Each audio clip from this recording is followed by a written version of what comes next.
The warning board did not flash red. It went colorless. Junior Watch Officer Elian Marr had been on sensor rotation for 4 hours and 12 minutes, long enough for the recycled bridge air to taste metallic and for the heat in his cup to become theoretical. He was halfway through comparing freight signatures in the outer lane when the main tracking pane lost its markers and filled with a pale matte blankness he had only seen once before, during training, in a section of the manual instructors usually covered too quickly because no one expected to need it. There had been a footnote under the sample image. If this field state appears, do not classify as equipment failure. Notify command immediately. Elian stared at the blank pane. Not static. Not interference.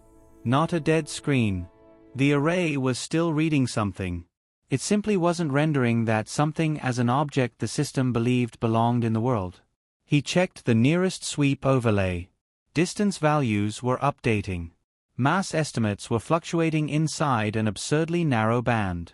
Relative motion was steady.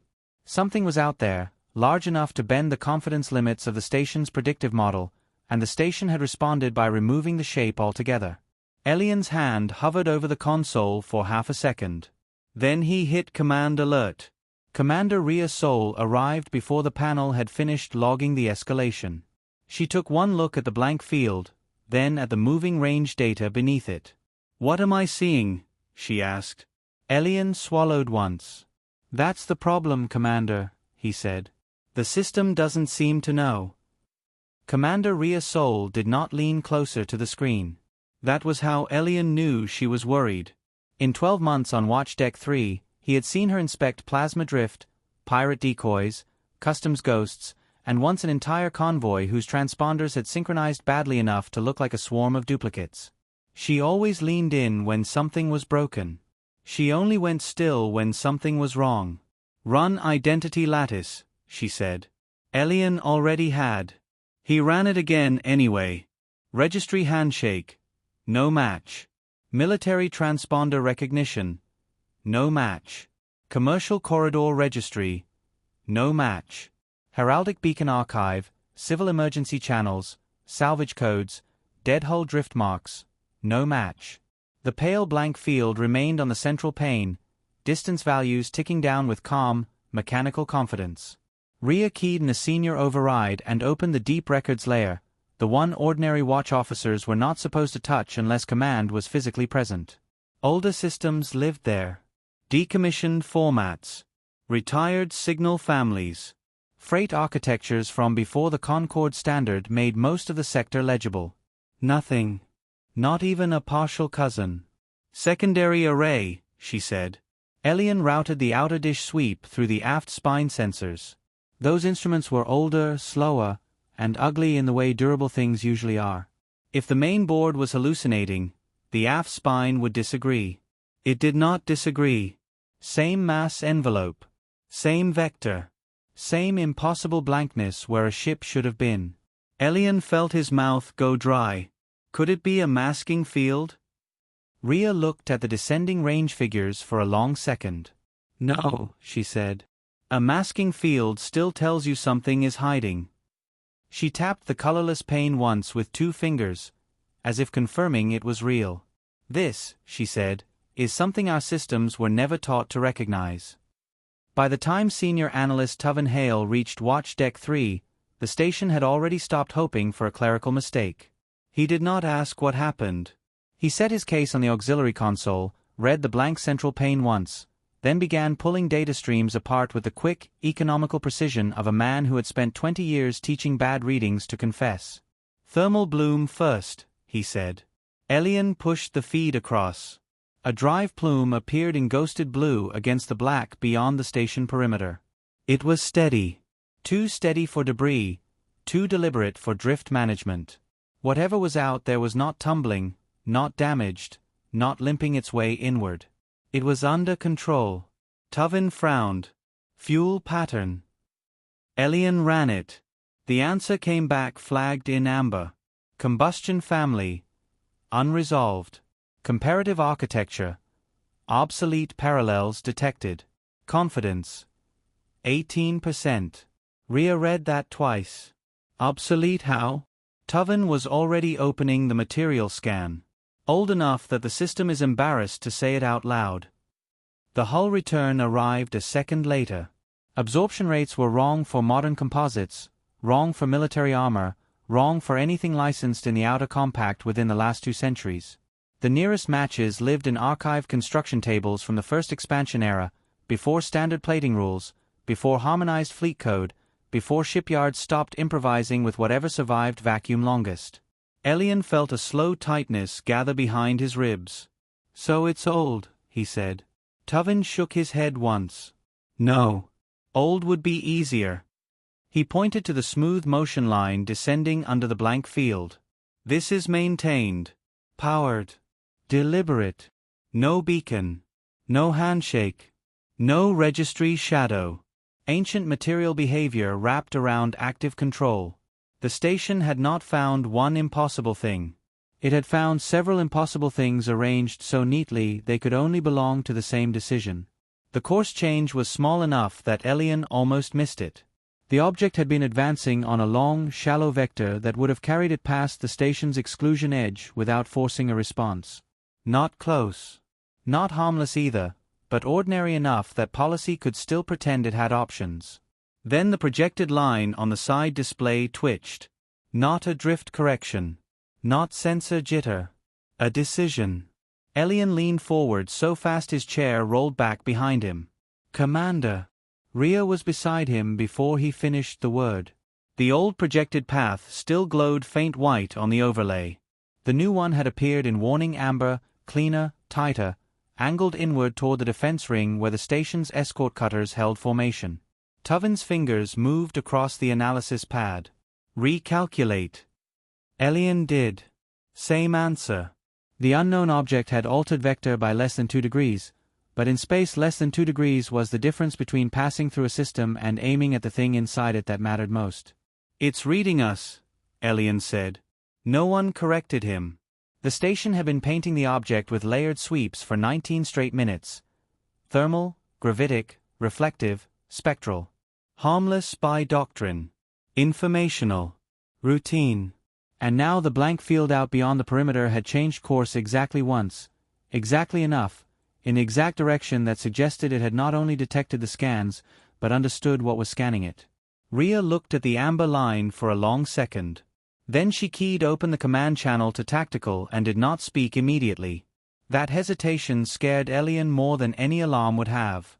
Because it meant she was doing the hardest kind of command math, deciding whether showing fear would make them safer, or simply inform the thing out there that it had chosen correctly.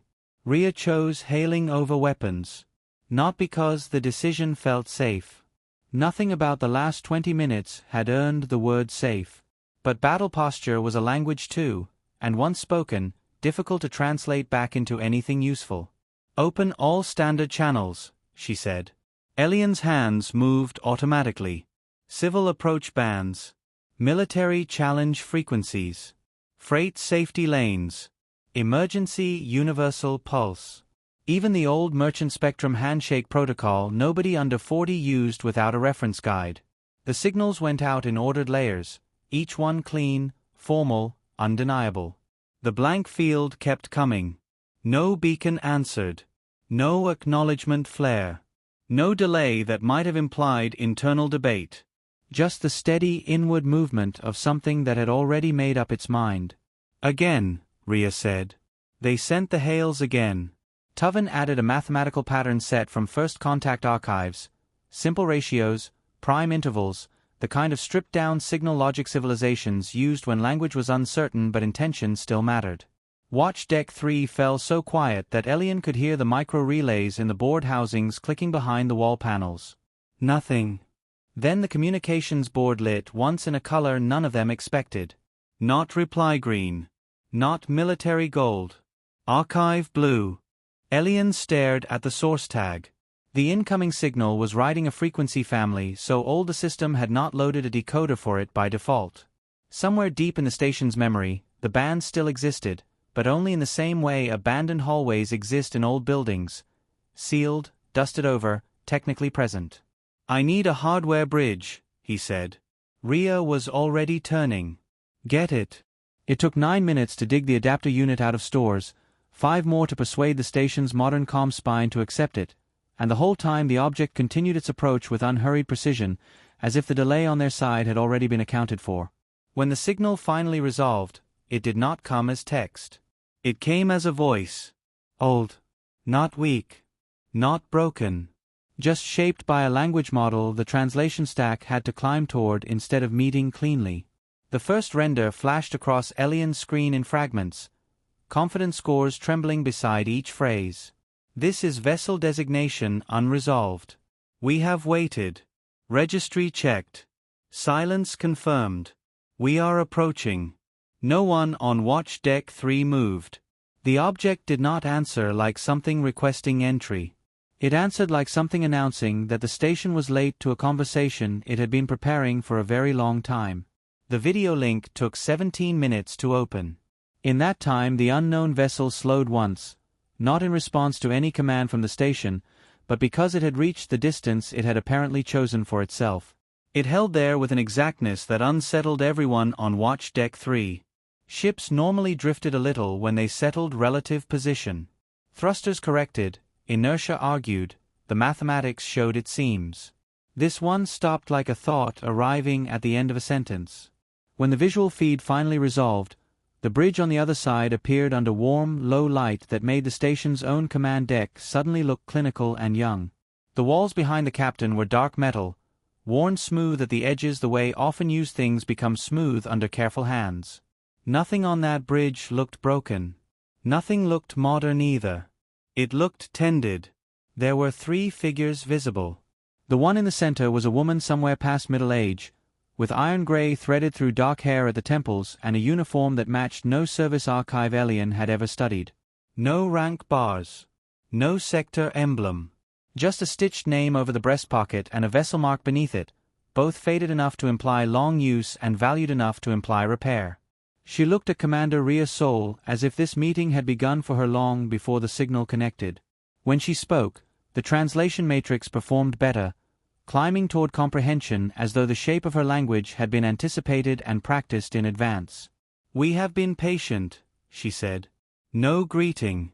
No request for permission to continue approach. Just that one sentence, calm enough to make Elian's skin go cold. Rhea held the silence for half a heartbeat, measuring it. Identify your vessel. The woman's expression did not change. Your registry does not contain us. That is not an answer. It is the answer you need first. Behind Elian, Tuvin made a sound so small it was almost only breath. The unknown ship had not come in confusion. It had not stumbled into their perimeter. It had arrived already knowing the station would search for it, already knowing the search would fail, already knowing that failure was part of the message. Rhea's voice stayed level. Then tell me what to call you. The woman considered her for just long enough to show that every response was chosen. Mira Sen, she said. Acting captain of the vessel Long Patience. Elian glanced instinctively at the blank field still hovering on the side display. The ship had a name. Of course it did. Somehow that made the anomaly worse, not better. Things without names could still be sorted into hazard categories. Named things demanded history. Rhea folded her hands behind her back. Captain Sen, she said, state your origin. For the first time, something faint moved in the woman's face. Not pleasure. Not defiance. Recognition, perhaps, of the question beneath the question. We are from a place your records no longer admit, she said. We have come because that cannot remain true. Rhea did not answer immediately. Neither did anyone else on watch deck 3. The line from the other ship, a place your records no longer admit, hung in the command air with a strange density of words that are too calm to dismiss and too precise to misunderstand. Tuvin was the one who broke first. Not emotionally. Professionally. How long? He asked. Captain Mira Sen looked at him as if she had expected that question before any of the others. For registry confirmation, she said. 93 years by formal count. Elian felt his fingers go still over the console. Rhea's voice stayed level. Formal count suggests there was an informal one. There usually is, Mira said. The translation matrix caught her this time with almost no hesitation. She was adjusting her speech for it. Deliberately. Patiently. As if even this conversation had been practiced against probable failure until failure was no longer interesting. My grandmother began the registry checks, she said.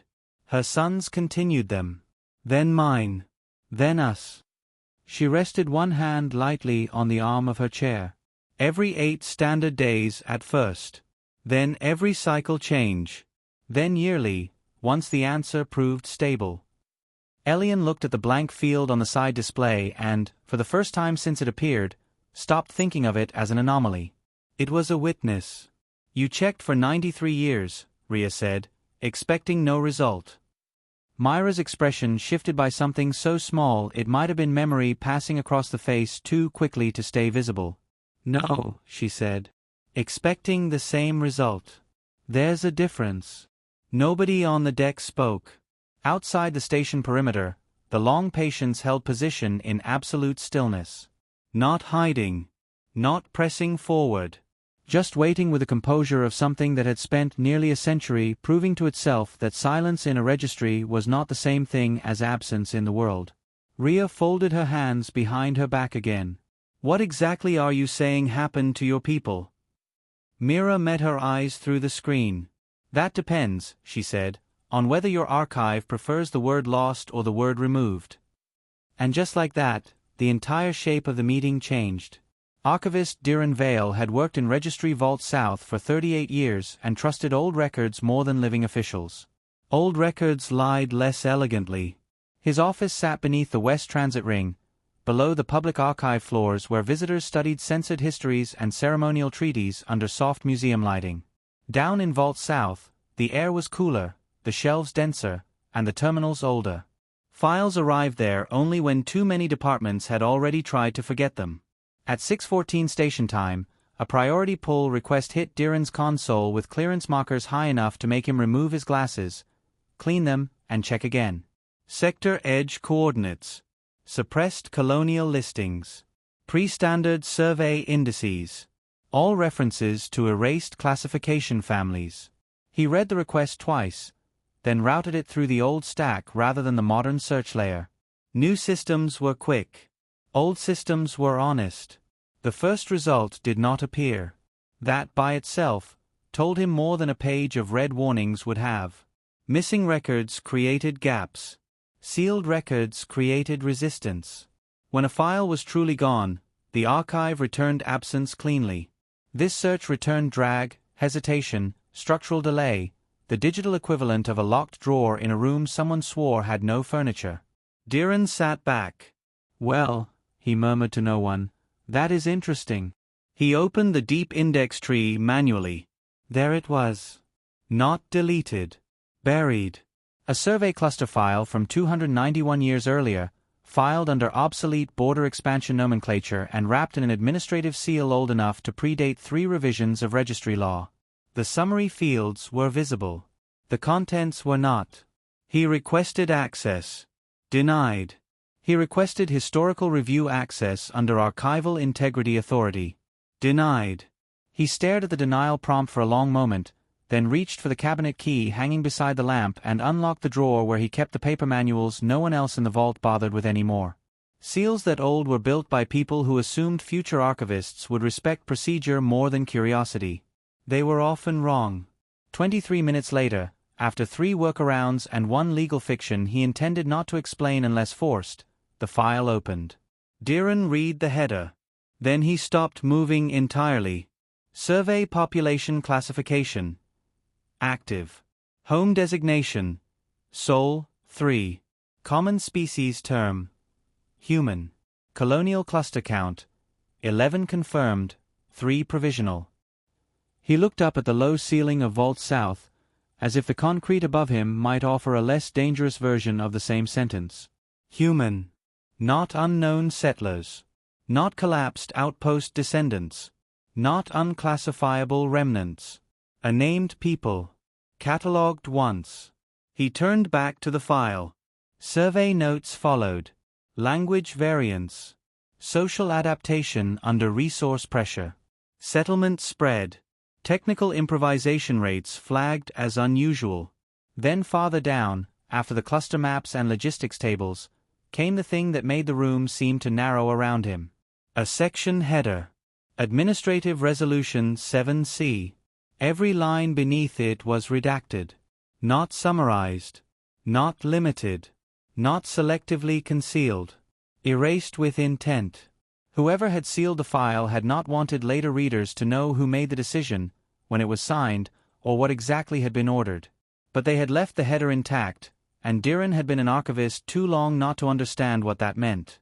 It meant the decision had been formal, deliberate, recorded, and somewhere after the survey, but before the silence, the Empire had reached into its own memory and chosen to treat a documented people as a thing best handled behind a locked panel. He kept reading. 14 years after first survey.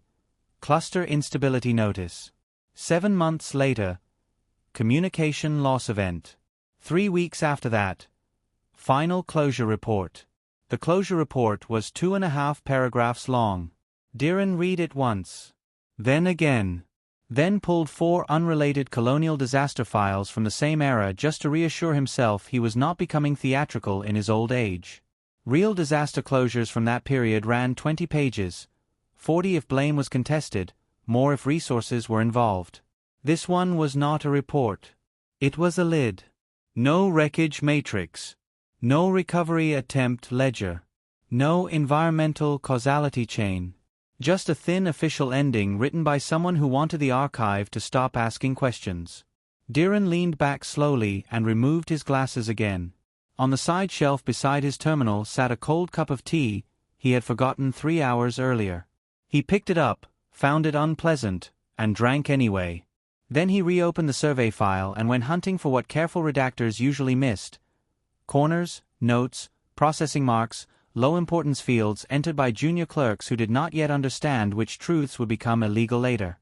He found one in the catalog subnote line. A single sentence. Population demonstrates unusual persistence under long-duration adverse conditions. Recommend continued monitoring.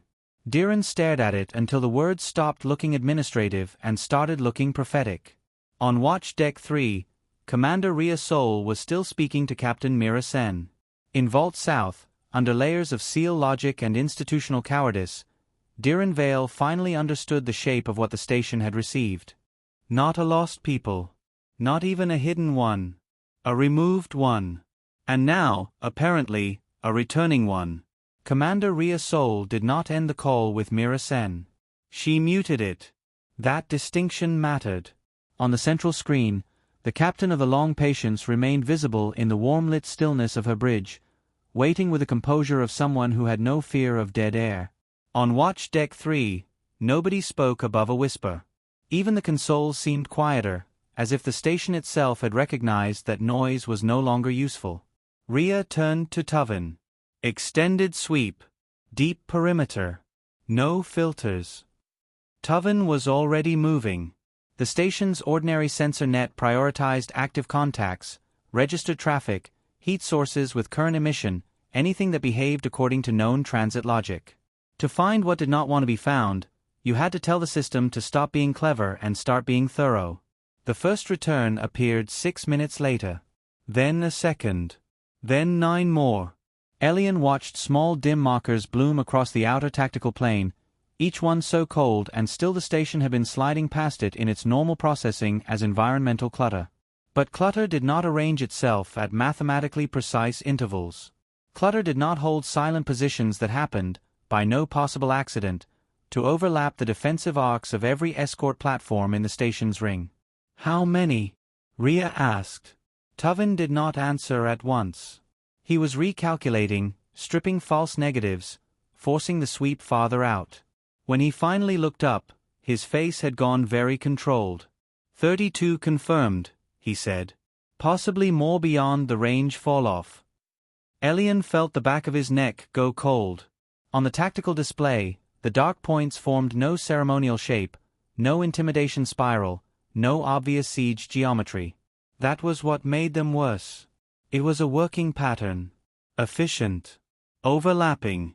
Designed by minds that understood how station defense doctrine thought and where doctrine assumed empty space would remain empty.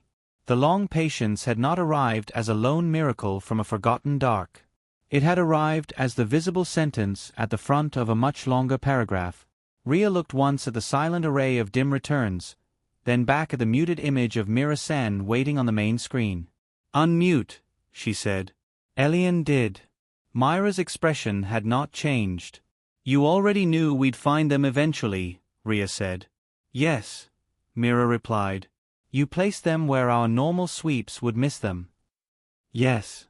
This time Rhea did not bother hiding the harder question inside a softer one. "Why?" For the first time since contact, something almost like pity crossed Mira Sen's face. "So you would understand," she said, "that we did not come here hoping you would be reasonable. We came here ready if you were not." Captain Mira Sen came aboard the station 31 hours later. The shuttle that brought her in did not match any current dock template.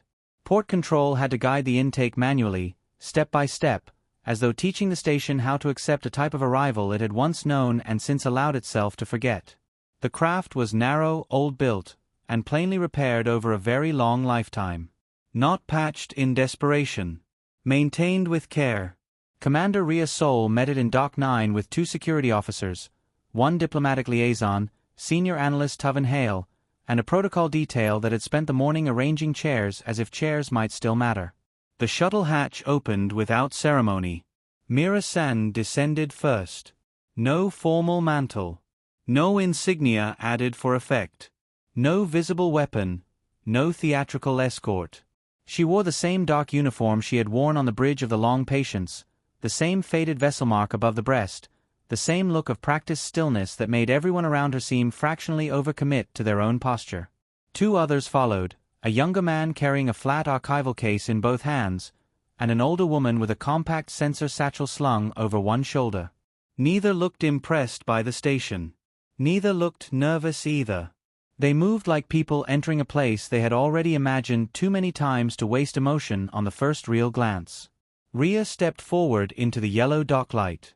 "Captain Sen," she said, giving her full title, station authority, and formal welcome in one measured sequence. Mira listened without interruption. When Rhea finished, Mira inclined her head once and said, "Thank you for receiving us." Not grateful. Not stiff. Simply exact. That, more than anything else, unsettled the security officers. Threats they understood. Defiance they understood. Exactness left them with nowhere emotional to stand. They took the diplomatic lift to Chamber 4 on the station's upper administrative ring. It was the room reserved for first contact delegations, treaty preliminaries, and disputes considered too delicate for public record until they could be renamed something safer. Neutral walls. Long table. Embedded translators. No species flags. No militarized iconography. The station liked to imagine this room as proof of its civilization. Mira entered first. She looked once at the table, once at the narrow observation glass beyond it, once at the translation nodes built into the ceiling. Then she took the seat at the head. Not quickly. Not as a challenge. She simply chose it the way one chooses the correct instrument from a tray and sits down as if all lesser options were administrative misunderstandings. Rhea stopped half a pace inside the doorway. Tuvin, behind her, looked at the chair Mira had taken and then very carefully looked somewhere else.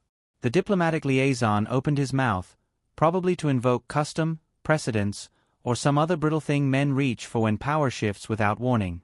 Rhea lifted one hand a fraction. He closed it. She crossed the room and took the chair at Mira's right instead. The others settled after that, but the geometry of the meeting had already been decided. No voice had been raised. No objection had been needed. The room had measured everyone in it and arrived, with brutal efficiency, at a new center of gravity. Mira's younger companion placed the flat case on the table and opened it. Inside were paper documents. Actual paper, thick, preserved, carefully wrapped in layered sleeves that had yellowed at the edges from age rather than neglect. Tuvin inhaled once through his nose, involuntarily. Paper in quantities like that meant generational intent. No one kept records that way unless they expected systems to fail, burn, lie, or forget. Mira rested one hand lightly on the topmost file. "Our record," she said. "What we kept while yours remained silent." No one spoke. Rhea looked at the stacked papers, then at Mira Sen, then around the room that protocol had prepared for an encounter it had imagined would feel far more equal. It did not feel equal. It felt like the station had finally opened a door for someone who had been knocking so long they no longer needed the courtesy of invitation. Mira Sen did not begin with accusation. She began with arrangement. From the opened archival case, her younger companion removed a single sheet of cream-colored paper, newer than the rest, and placed it at the center of the table between the embedded translators. One page only. No annexes. No legal swarm. No performance of complexity meant to increase bargaining room. Rhea Sol read the first line and did not touch the page. "Is this your opening position?" she asked. Mira folded her hands lightly on the table. "No," she said. "It is our position." That changed the temperature in the room. Tuvin leaned forward just enough to read over Rhea's shoulder. The diplomatic liaison to Rhea's left had already taken out his slate, perhaps expecting subsections, procedural hooks, language broad enough to negotiate around. There was none. The first item was simple. Restore classification status to the people removed from Registry Archive South under Administrative Resolution 7C, including species designation, origin designation, and all suppressed colonial references. Public correction to follow in every active civil and military database. The second. Declassify Resolution 7C in full, including signatory chain, departmental authorship, and implementation record. The record is to remain public and unedited. The third. Recognize surviving descendants of the removed settlements as a sovereign continuity population with standing representation in compact deliberative law. Rhea read all three items once. Then again. There was a fourth line below them, shorter than the rest. Nothing beyond these terms is being requested at this stage. The diplomatic liaison finally looked up. At this stage, Mira's expression did not shift. If a name must be returned, the hand that erased it must open. "That line is vague," he said. "No," Tuvin said quietly before anyone else could. He was still looking at the page. "It isn't. And it wasn't." That was the frightening part. There was no territorial annexation demand. No reparations total large enough to frighten accountants into righteousness. No revenge language. No military immunity clause. No attempt to devour the institution in one sitting. Just restoration. Exposure. Standing. Three things so morally clean that refusing them would require saying something ugly out loud. Rhea set both palms flat on the table. "You came with 32 dark contacts outside our perimeter," she said. "And this is all?" Mira looked at her with steady, almost weary patience. "No," she said. "This is enough." The emergency session began 6 hours later in Assembly Chamber 2. It was not the station's grand ceremonial hall. That room required a week of notice, 3 committees, and enough symbolic preparation to make honesty impossible. Chamber 2 was where urgent things were brought when institutions wanted speed without admitting panic. The ceiling was lower. The walls were plain composite instead of polished stone. The seating followed a tight crescent around the central speaking floor, designed less for majesty than containment. Commander Rhea Sol stood at the central lectern with Mira's one-page demand list in a sealed sleeve on her left and archivist Diran Vale's preliminary findings on her right. Every seat was full. Administrative ministers, fleet representatives, trade board observers, legal review officers who had arrived carrying enough annotated slates to suggest they believed mass could still be mistaken for authority. At the rear of the chamber, behind the formal seats, stood a second row of staff who had no vote but every intention of influencing one before the night was over. Rhea gave her report without ornament. Unknown contact. Registry failure. Archived frequency response. Direct first contact. Suppressed classification record. Administrative Resolution 7C. External dark contacts holding silent pattern beyond the station perimeter. Formal demands limited to restoration, declassification, and standing recognition. She did not dramatize anything because the facts did not need assistance. When she finished, silence held the chamber for 3 full seconds. Then Minister Tal Bren of Internal Continuity said, "The third condition is structurally impossible." He said it too quickly, which made it sound like fear translated into bureaucracy. Across the crescent, Fleet Strategist Morrow Ilvan folded his hands and said, "Impossible is not the same as unprecedented. Standing representation for an erased continuity population is an invitation to fracture," Bren said. "If we concede this, every suppressed claimant group in the outer sectors." "There are more?" Archivist Diran asked from the second row, mildly enough that several people in the chamber visibly disliked him at once. Bren's mouth tightened. "You know what I mean." "Yes," Diran said. "That is why I asked." A legal officer from the review bench cleared her throat. "We are collapsing distinct issues. The first item is archival correction. The second is declassification. Both can be processed through existing authority channels if the seal breach is confirmed at the level Commander Sol has described." She hesitated, then added, "The third item is political."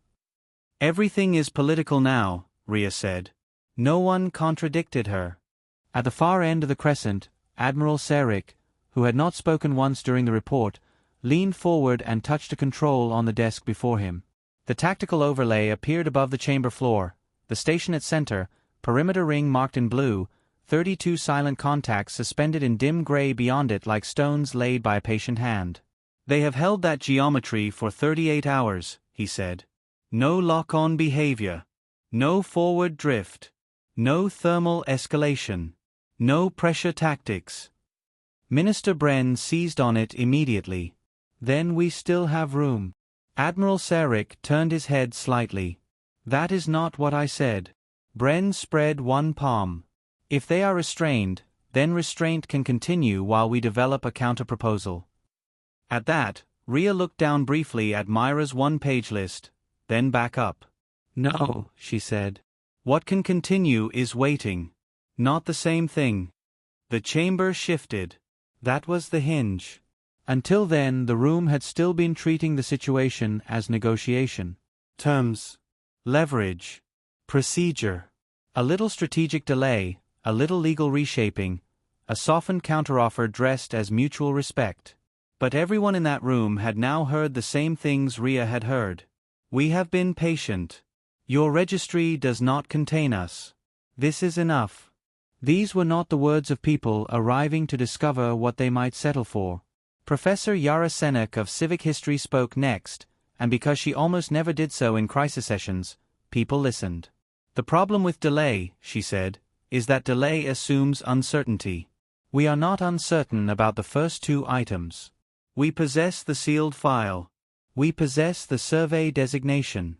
We possess a traceable administrative header and a falsified closure pattern.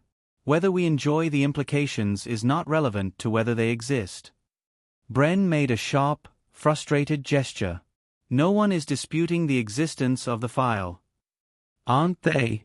Senek asked. He did not answer. She continued, voice still calm. "Then let us be honest about the shape of the choice. We are not deciding whether their grievance is real. We are deciding whether reality should be admitted at institution level." That landed harder than any raised voice would have. A trade representative from the outer rings spoke up next, cautiously.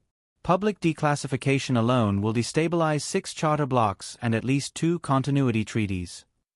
"Yes," Diran said from the second row again. "That is what suppressed history tends to do when unsuppressed." This time no one glared at him, because the tactical overlay was still hanging over the chamber floor, and those dim gray contacts beyond the perimeter had become impossible to separate from the discussion. At last Bren said what several in the room had been circling for 20 minutes without daring to make ugly. "If we refuse the representation demand," he asked, "what do we believe happens?" No one answered immediately. Admiral Sarek was the one who finally did. "We stop pretending this is about symbolic repair," he said. and begin finding out how much they prepared for the possibility that we would prefer our architecture to their existence. No one liked that answer either. Which was how Rhea knew it was probably the right one. She looked around the crescent, at the legal minds, the continuity ministers, the military officers, the historians, the people whose careers had all been built inside systems now being asked whether they were prepared to rewrite themselves in public. Then she spoke with more force than she had used all evening. They did not arrive demanding tribute. They did not arrive burning lanes. They did not arrive asking us to pretend this was mutual misunderstanding. She rested 2 fingers on the sealed sleeve containing the list. They arrived with a record, a file header, and 3 terms clean enough that every objection in this room keeps having to disguise itself as administrative concern. That made several faces tighten. Good, she thought. Because it was true. Minister Bren exhaled through his nose. And your recommendation, Commander? Rhea did not look at the tactical overlay this time. She did not need to. Ratify the first 2 immediately, she said. Begin standing review for the 3rd without alteration of its scope. Do it publicly. Do it fast. And do not insult them with a reduced version of what they already understand better than we do. The chamber went still again. Not resolved, but oriented. The argument was no longer whether the list was excessive. It was whether anyone in the room had the courage to write the truth back into the system before the people outside decided they had waited long enough. The vote did not happen that night. Institutions almost never move at the speed required by truth unless truth has already been standing outside the wall for long enough to become a structural concern. What happened instead was faster, and in some ways more important. At 2:11 station time, under emergency archival authority and with Assembly Chamber 2 still technically in recess, the first restoration order went through Registry Vault South. Archivist Diran Vale was the one who entered it. He did not do it ceremonially. He adjusted his glasses, verified the authorization chain 3 times, opened the buried classification route, and watched the blank species field that had once been filled, then sealed, then denied, finally unlock beneath his hands. He typed slowly. Not because he was uncertain. Because some actions deserve the dignity of not being rushed. Species designation. Human. Origin designation. Soul, 3. Continuity status. Active review restored. Colonial reference family. Reopened pending full declassification. He read the entry once after saving it. Then once more. For 30 years he had watched the archive behave as though forgetting were a neutral act. It was satisfying, in a quiet archival way, to watch the system admit that it had been lying. By morning cycle, the public version of the order had been drafted.